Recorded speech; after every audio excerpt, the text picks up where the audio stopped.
Hello learners. So in the present video, let us see the evolution of microprocessors.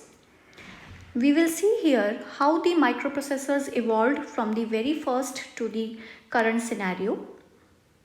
And for this, first of all, we must know that which was the world's first microprocessor.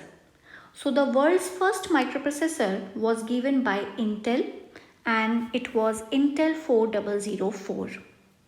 So what were the features of this microprocessor? It was a 4-bit microprocessor and it had 12 address lines with 4-bit word size. Now let us see what is the meaning of 4-bit microprocessor.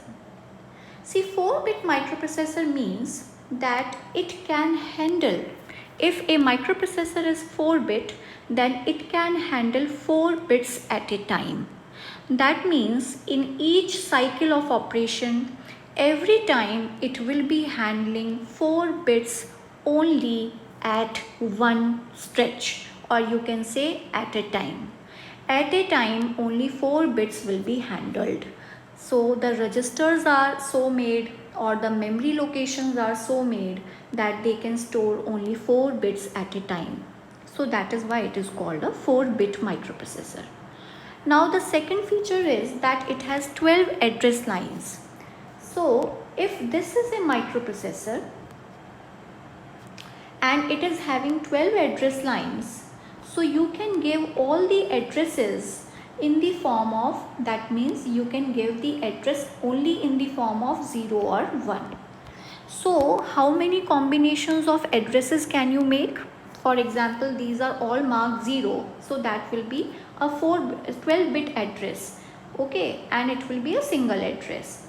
So how many such addresses can you give? You can give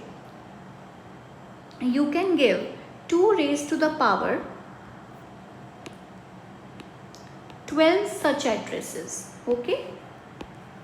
You can give 2 raised to the power 12 such addresses, because on each line either you can give 0 or 1. So you can give only 2 bits on each line. So therefore 2 raised to the power 12 addresses you can give to the microprocessor. There are 2 raised to the power 12 number of addresses. And 4-bit word size means that if this is one address, for example, this is the address of the first memory, second memory, third memory, then every address will be having only 4 bits on it. That means 4 bits will be saved here, 4 bits will be saved here, 4 bits will be saved here. So every location has a size of 4 bits. So that is the meaning of 4-bit word size. So I hope that you must understand, or you must have understood the meaning of 4-bit microprocessor and how the address lines work. Let us move forward. So here is the same thing that I have already told you, that what is the significance of 4-bit microprocessor. It means that it can handle 4 bits at a time. Now let us look to the first generation microprocessors.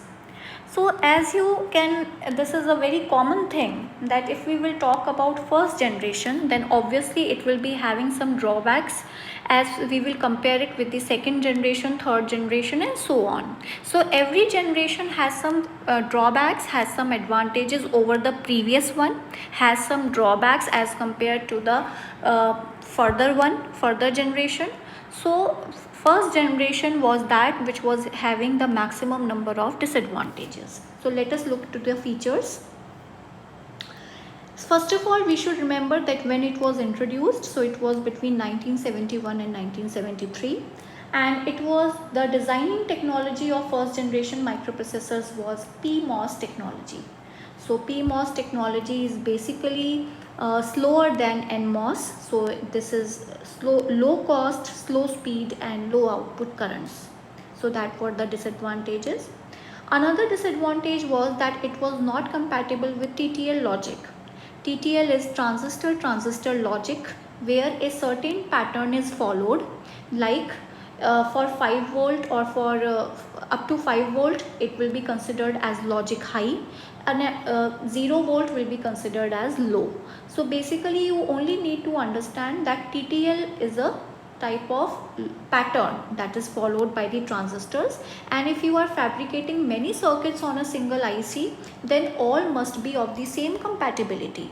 So this generation microprocessors was not compatible with TTL levels, so you cannot fabricate them with the circuits which were TTL compatible.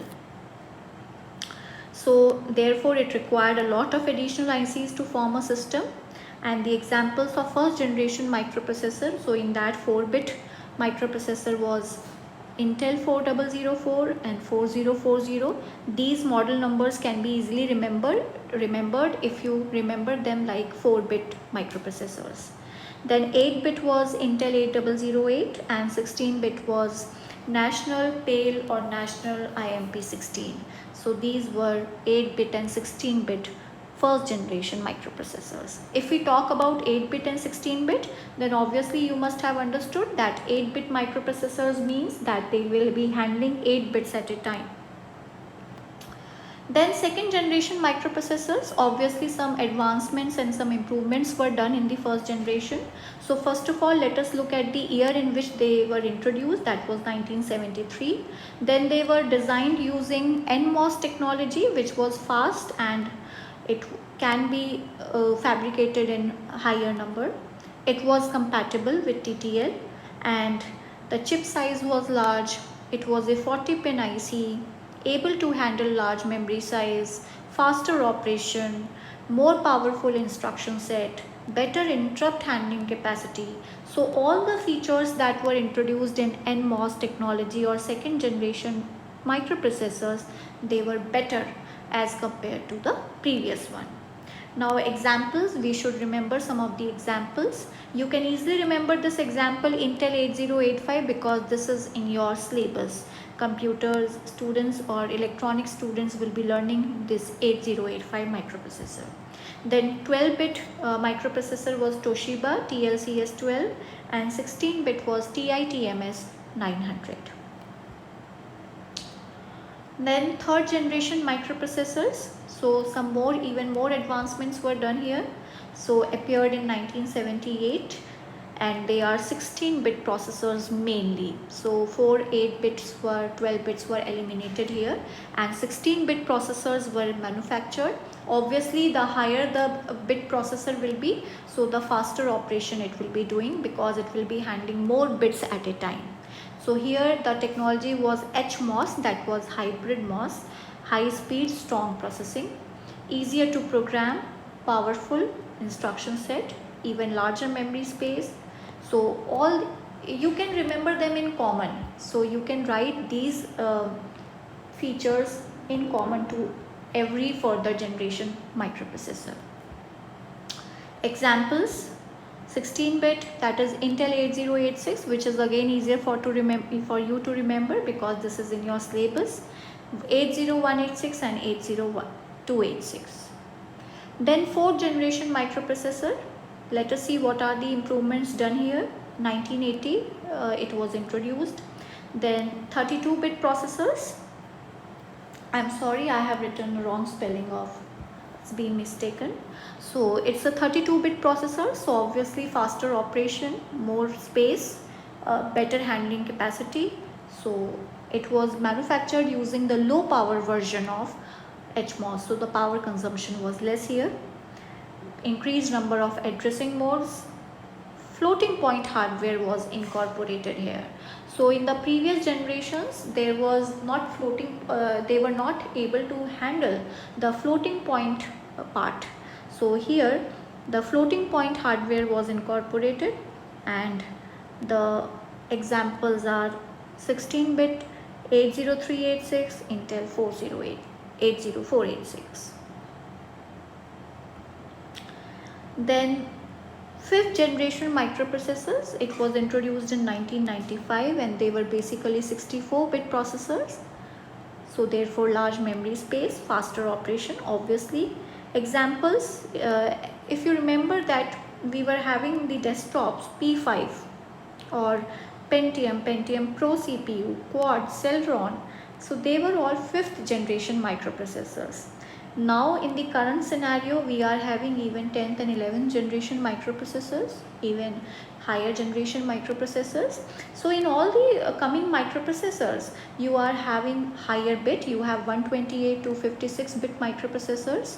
Okay, at Mega 128P is a 128 bit microprocessor, so they are even more faster, they are even having more memory space, they are even more powerful to operate. So the features are being improvised in all the coming generations. So but for the point of view of the syllabus, or from the point of view of exams, you need to remember the main features of till 5th generation microprocessors. So I hope that this video could be useful for you, and we'll meet in the next lectures. Thank you all.